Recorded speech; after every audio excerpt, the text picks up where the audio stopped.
¿Sabías que en Latinoamérica hubo una dinastía que tomó un gobierno por la fuerza? Ahora volvemos y lo desarrollamos.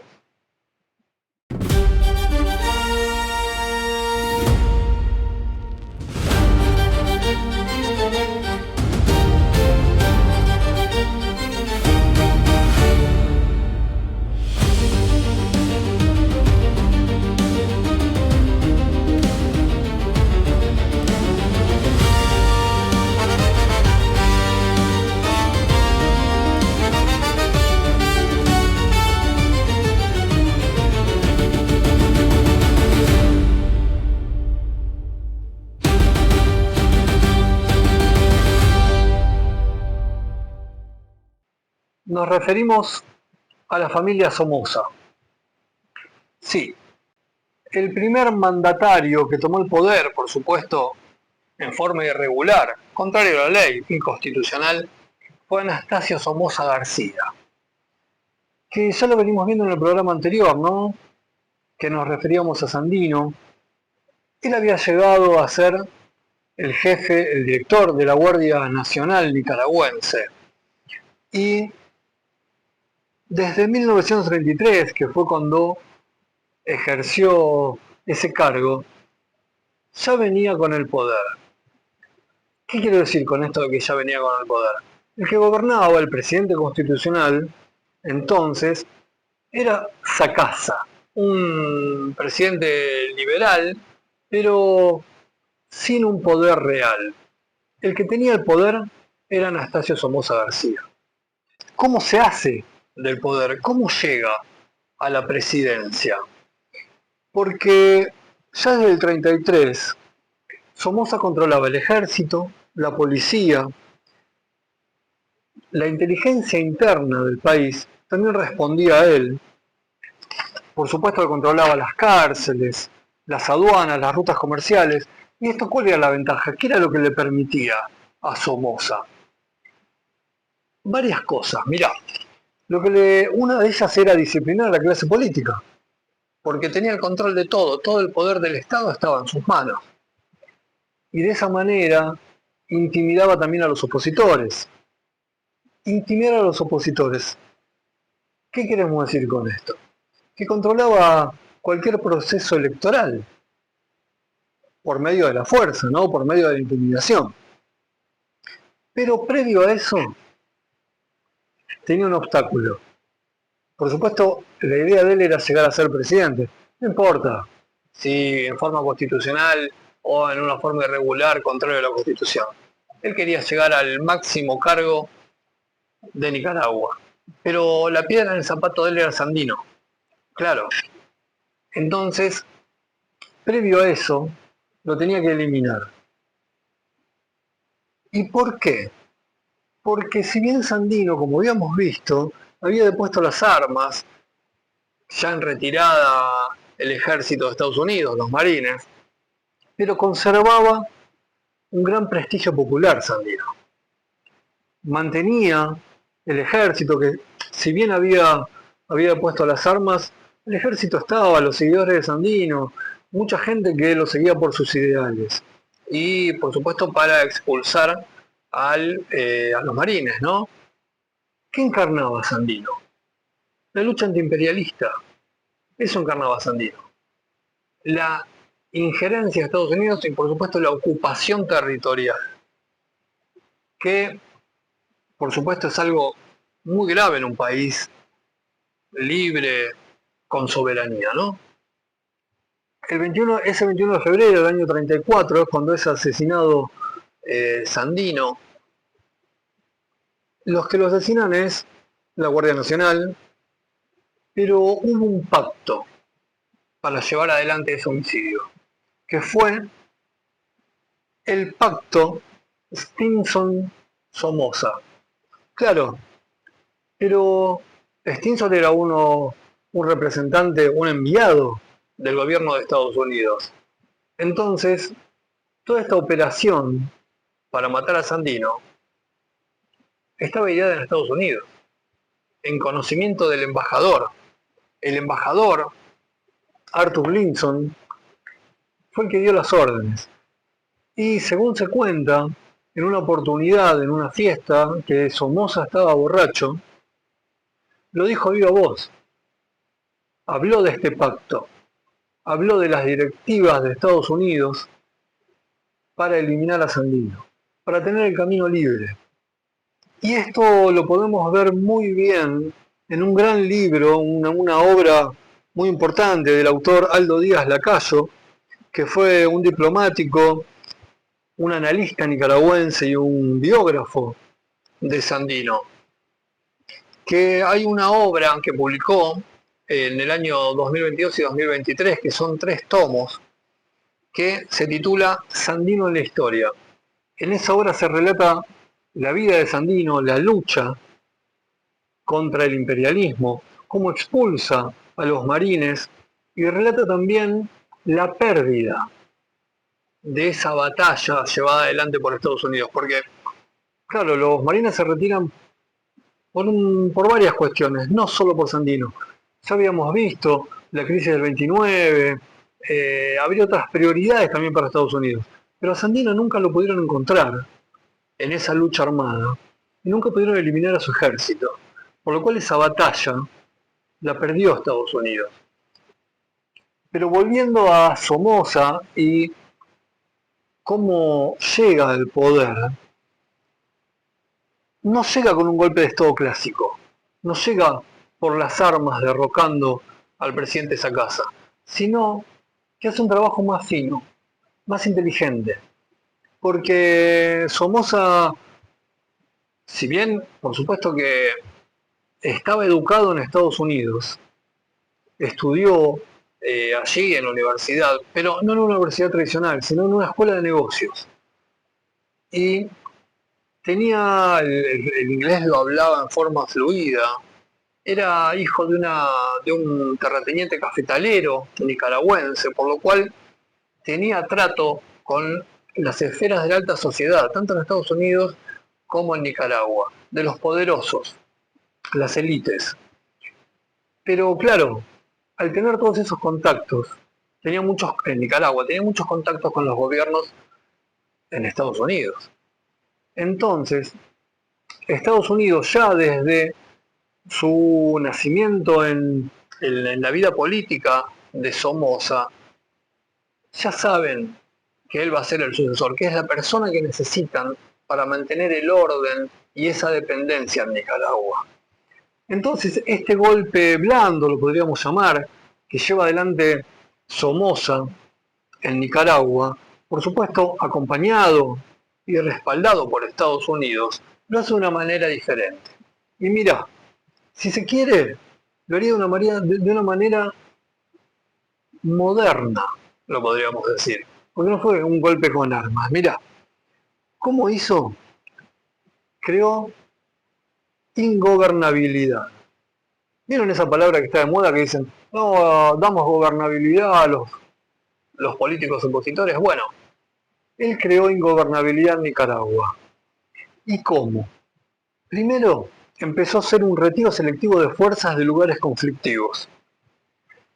Creó condiciones laborales, con apoyo de Estados Unidos, en la sociedad.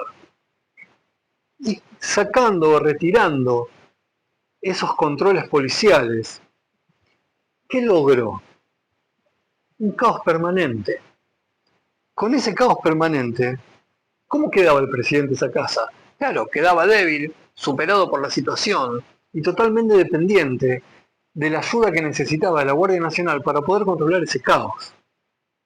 Somoza continúa ejerciendo un control político progresivo sobre todas las áreas.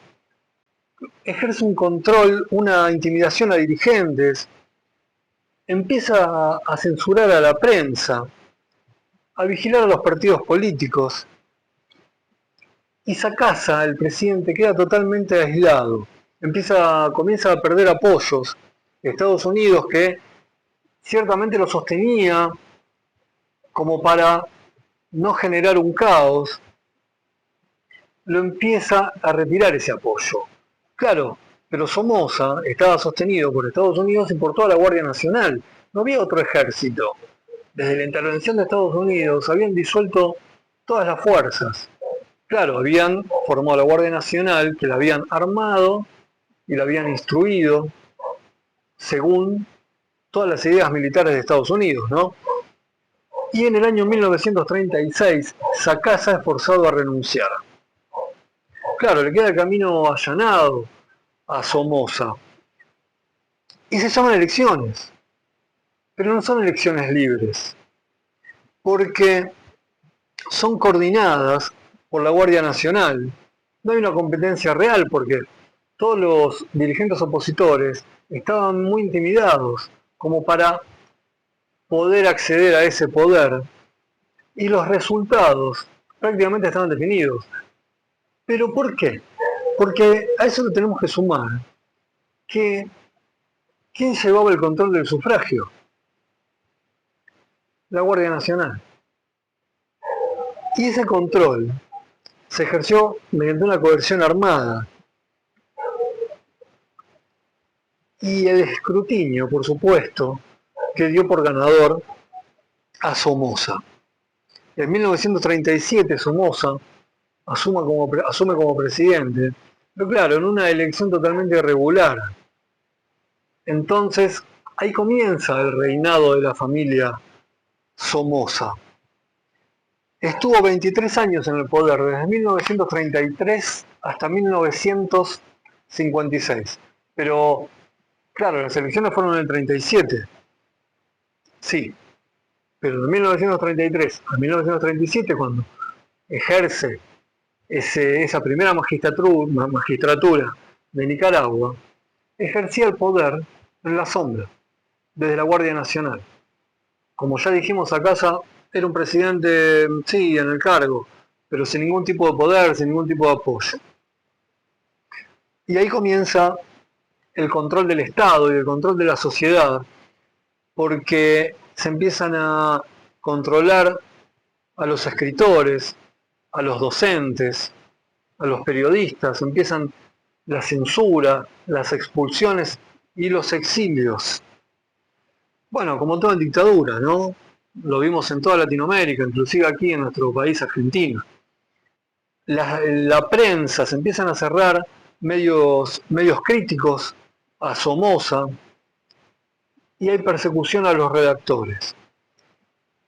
Comienza a jugar un papel importante la Iglesia en Nicaragua, porque empiezan a dar asilo y a proteger a los disidentes, a las personas que no estaban de acuerdo y que eran perseguidos por el régimen de Somoza, pero también comienzan a documentar ese tipo de abusos, por lo que para Somoza era algo complicado, porque claro, tenía el poder, tenía enfrente a otro poder como la Iglesia, que encima empezaba a tomar nota de todos esos abusos que se llevaban adelante.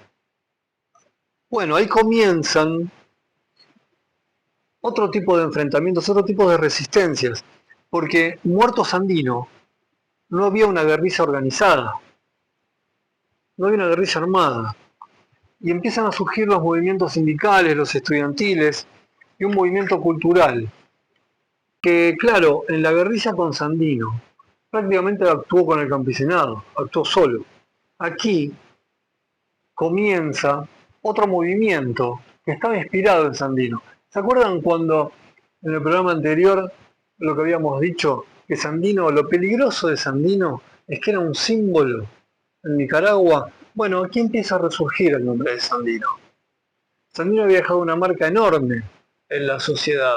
Por supuesto que había hecho algo impensado, poder expulsar a la Guardia Nacional y lo que eso lo que eso significaba, ¿no? Expulsar a Estados Unidos de Nicaragua. Entonces su nombre había quedado marcado en todas estas luchas sociales en Nicaragua. Por los años 50, seguimos con la dictadura de Anastasio Somoza, la economía seguía siendo una economía primaria.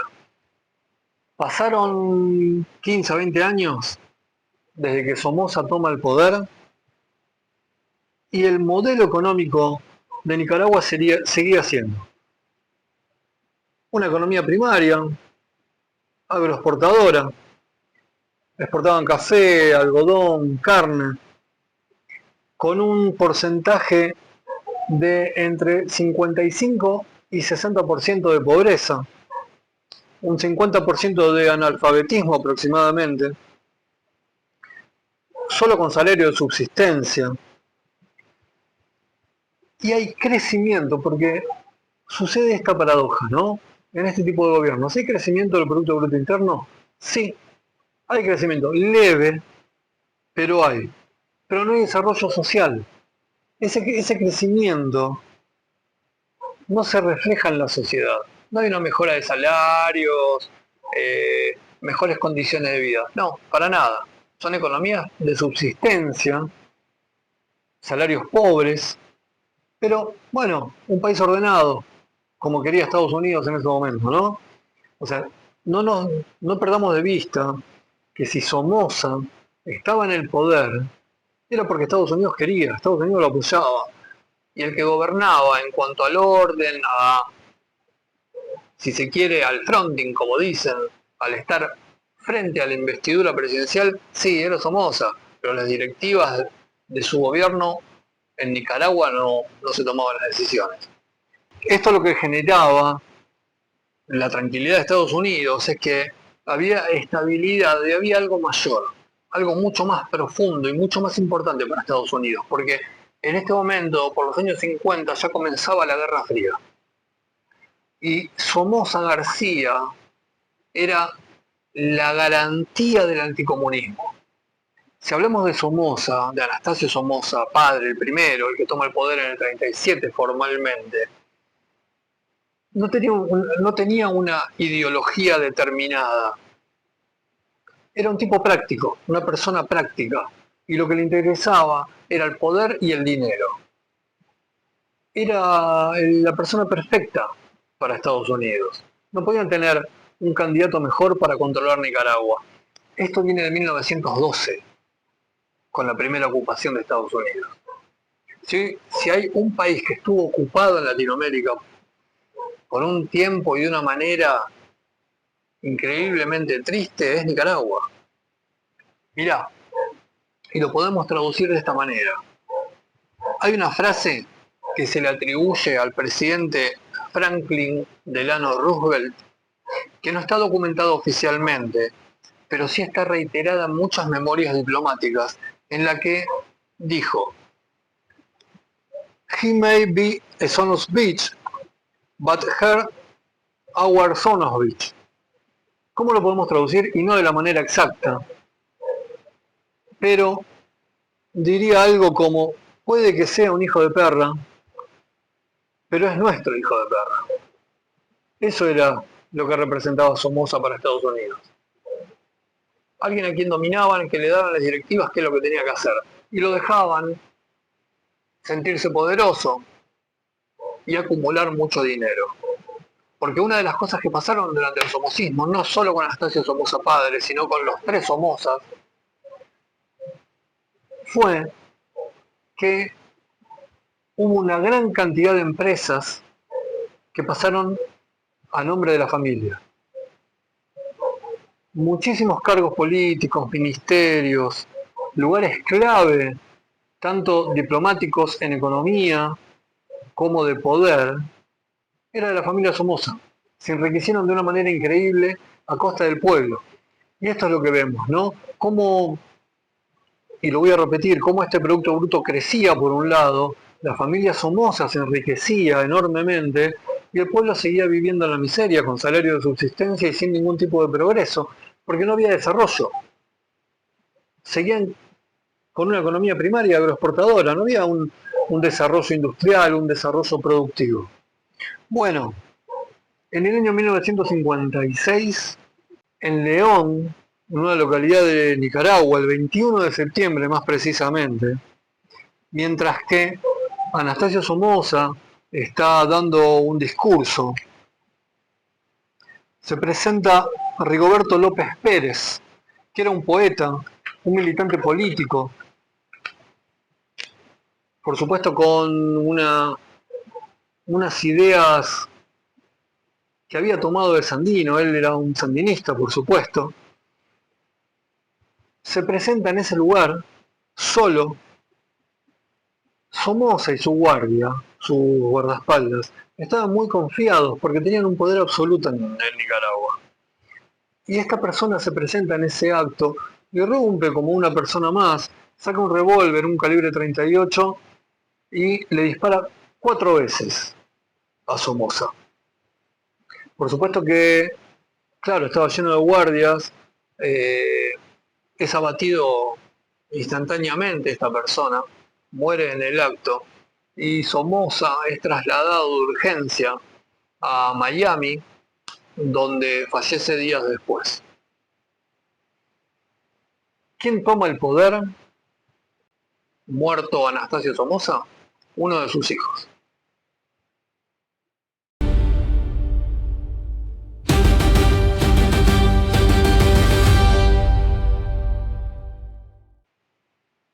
Durante el reinado de Somoza, no podemos dejar de destacar que hubo dos presidentes. Uno en el año 1947, que se llamó Leonardo Argüello, que ganó las elecciones.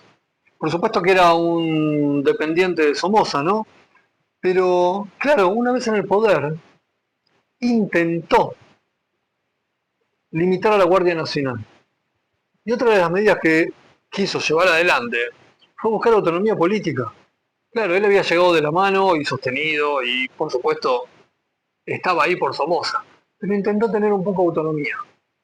Duró en el cargo menos de un mes. Y el otro presidente fue Benjamín Lacayo, que este sí duró casi 3 años, pero fue un presidente totalmente títere.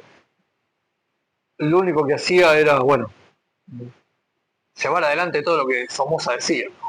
Pero bueno, fallecido Somoza, el que asume en la presidencia es uno de sus hijos, Luis Somoza de Baile, que gobierna desde 1956 hasta 1967. No era militar, tenía un perfil más moderado, tenía formación totalmente civil, era más hábil políticamente que su hermano y más hábil políticamente que su padre también. Claro, no era tan extremo, no tomaba medidas tan disruptivas en contra de la sociedad. Pero, ¿cuál fue, cuál fue el rol históricamente de Luis Somoza? Fue preservar el régimen sin provocar una explosión inmediata. Porque tengamos en cuenta que todo este experimento de los Somoza termina con el país incendiado, ¿no? Por supuesto, años después. Ahora lo vamos a ver. Entonces él asume tras la muerte de su padre. Sí, asume por el sufragio, pero con elecciones totalmente fraudulentas y controladas por la Guardia Nacional. Porque la Guardia Nacional estaba comandada por su hermano menor. Entonces, el poder, si se quiere, era un poder compartido por los dos hermanos. Uno el presidente y el otro el que comandaba la Guardia Nacional con todo el poder que significaba en esa época ser el director de la Guardia Nacional. La apertura, o sea, políticamente gobierna con una apertura totalmente limitada, porque el control sobre los partidos políticos seguía, el control sobre los estudiantes, los dirigentes, seguía prácticamente igual. Lo único que hacía era mantener la línea de su padre, pero con una represión un poco más selectiva. Era un poco más cuidada, no tan a la vista y tan ejercida tan cruelmente. La economía se mantuvo de la misma manera, el PBI durante su gobierno creció aproximadamente un 4% anual, seguía con una economía primaria, café, carne, algodón, la dependencia total y plena de Estados Unidos. Así es que la pobreza se mantuvo en un 55%, en el analfabetismo también. Y si lo queremos reflejar con el número de Gini, ¿se acuerdan que habíamos dicho cuando más se acerca a 100 es más desigual y la desigualdad cada vez es menor si se acerca a cero? En esa época el índice de Gini rondaba por el 0,58%. Si bien la macroeconomía mejoraba, la desigualdad cada vez era peor. Muere en el año 1967, muere joven, enfermo. Es el único de los Somoza que no muere asesinado, pero tenía muchos problemas de salud, tenía afecciones cardíacas, problemas de metabolismo, tenía muchos problemas médicos, que esto se reflejaron en las posteriores memorias políticas sobre su vida. Y tenemos que destacar que su muerte no provoca ningún tipo de crisis, porque el que asume inmediatamente después, que ya estaba preparado para hacerlo, y ejercían un poder compartido, era el hermano, era Anastasio Somoza Debayle. Estaba preparado para ejercer el poder. Entonces no hubo ningún tipo de desaveniencia en esa transmisión de mandato. Por lo que vemos que Luis Somoza fue solo un administrador en ese periodo y lo único que llevó adelante fue, por supuesto, la continuación de ese gobierno de su padre. Anastasio Somoza Debayle le decían Tachito por el diminutivo de Anastasio.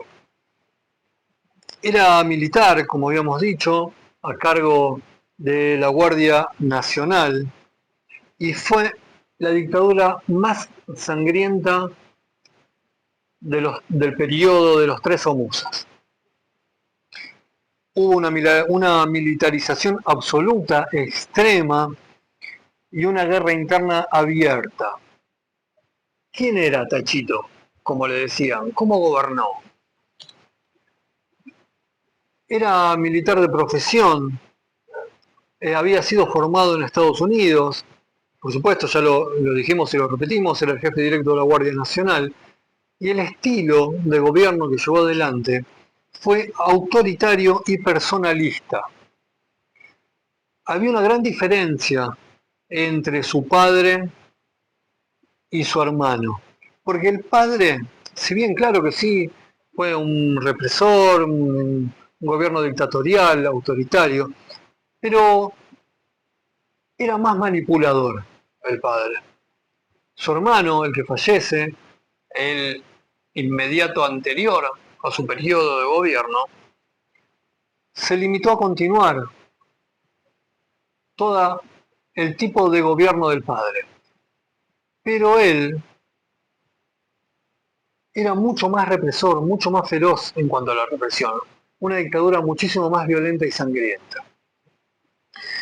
Durante su gobierno de 1967 a 1979, se calcula que hubo entre 15.000 y 20.000 presos políticos, decenas de miles de personas torturadas, y aproximadamente en toda esa represión y esa guerra abierta que lleva adelante con el Frente Sandinista de Liberación Nacional, se calcula que hubo alrededor de unos 30.000 muertos. También no podemos perder de vista que bombardeó ciudades dentro de Nicaragua, bombardeó a su propio pueblo, ciudades como León, Esteli, ciudades como Managua. A raíz de esto, la Guardia Nacional empieza a perder todo tipo de legitimidad. Actúa como una fuerza de ocupación interna.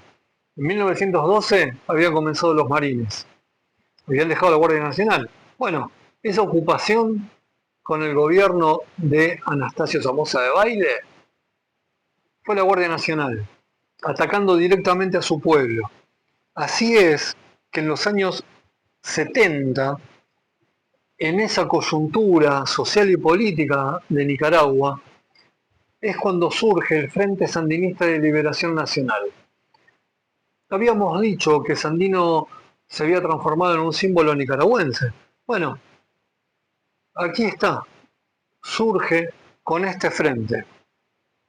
¿Cuál era la ideología de este frente? Bueno, primero que todo el antiimperialismo, ¿no? Por supuesto. Pero estábamos en ese momento en plena Guerra Fría, años 60. Había influencia cubana y un ferviente nacionalismo popular. Claro, en la organización del Frente Sandinista había tres tendencias. Primero, una guerra popular que se prolongó durante mucho tiempo. En esa guerra interna, lo que creció fue la intervención del proletariado. Comenzaron a haber insurrecciones en todos los lugares de Nicaragua y en todos los estamentos. Entonces la guerra se transformó en una guerra abierta. El apoyo civil al Frente Sandinista fue masivo.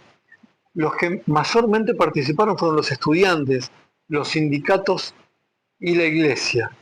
Los sectores empresariales, hubo un sector que no pertenecía a los grandes círculos de poder, que se llamaban los antisomocistas, y estos también fueron los que participaron en ese apoyo al Frente Sandinista de Liberación Nacional. Los recursos que tenían eran limitados, porque se nutrían en un principio como lo hacía Sandino, cuando capturaban las armas en ese momento de las armas de Estados Unidos y en este momento de la Guardia Nacional. Claro, tenían apoyo internacional por las redes, ya sean cubanas o centroamericanas, que estaban en contra de ese antiimperialismo en la Guerra Fría, pero había una logística clandestina dentro de Nicaragua que se desarrolló muy eficientemente, como lo hacía anteriormente la inteligencia de Sandino. Claro, es muy difícil pelear en una guerra interna contra una guerrilla, porque muchas veces es difícil identificar, porque pueden ser personas comunes, que uno los puede ver que van al trabajo, que se desarrollan, que son comerciantes y demás, pero que tienen ese sentido de pertenencia nacionalista, que participan, tal vez no con las armas, pero participan llevando adelante tareas de inteligencia para poder hacer frente a esa dictadura. Hay un quiebre durante ese tiempo, hay un terremoto en Managua en el año 1972, el 23 de diciembre, donde se produce algo que empieza a ser visto, mal visto por Estados Unidos, como por el resto de la coyuntura internacional. A raíz de ese terremoto, Managua queda devastada. ¿Y el quiebre por qué se produce? Comienza a llegar ayuda internacional. Pero esa ayuda internacional es desviada a las empresas Somoza. También las donaciones que llegan para asistir a todos los damnificados por el terremoto son revendidas. Y la reconstrucción de Managua comienza a ser en forma privada, no en una forma pública ante ese desastre. A ello le tenemos que sumar que ante todo ese malestar interno y externo, se produce el asesinato de Pedro Joaquín Chamorro, que fue un destacado periodista, director del diario La Prensa y férreo opositor a la dictadura somocista de Nicaragua. Posteriormente fue reconocido como el mártir de las libertades pacíficas y héroe nacional. Comenzaron a ver en protesta por este asesinato, comenzaron a haber paros nacionales, una represión indiscriminada, se empezaron a desarrollar más ampliamente las insurrecciones urbanas, hubo control de barrios enteros que la Guardia Nacional no podía dominar. Y la Guardia Nacional ahí es donde empieza a responder con bombardeos. En 1979, pero más precisamente el 19 de julio, cae Managua y el régimen de Somoza colapsa. Así es que Luis Somoza Debayle se exilia en Paraguay, huye en avión, Estados Unidos lo apoya, le facilita la salida. Paraguay es recibido por Stroessner, otro dictador, y Somoza no es juzgado, no es detenido. Pero en 1980, un 17 de septiembre en Asunción, Paraguay, donde vivía, Somoza es asesinado. ¿Cómo fue asesinado? Llega a Paraguay una célula del ERP, del Ejército Revolucionario del Pueblo, que estaba comandada por Enrique Gorriarán Merlo. Llegan a Asunción, alquilan una casa, hacen 3 meses de inteligencia para ver por dónde circulaba Somoza con sus guardaespaldas, y ese día, cuando Somoza transitaba por la calle, le cruzan una camioneta, es interceptado el vehículo, en esos momentos es atacado con fusiles pesados, armas automáticas, y a su vez con un lanzacohetes. Fallece Somoza, sus guardias.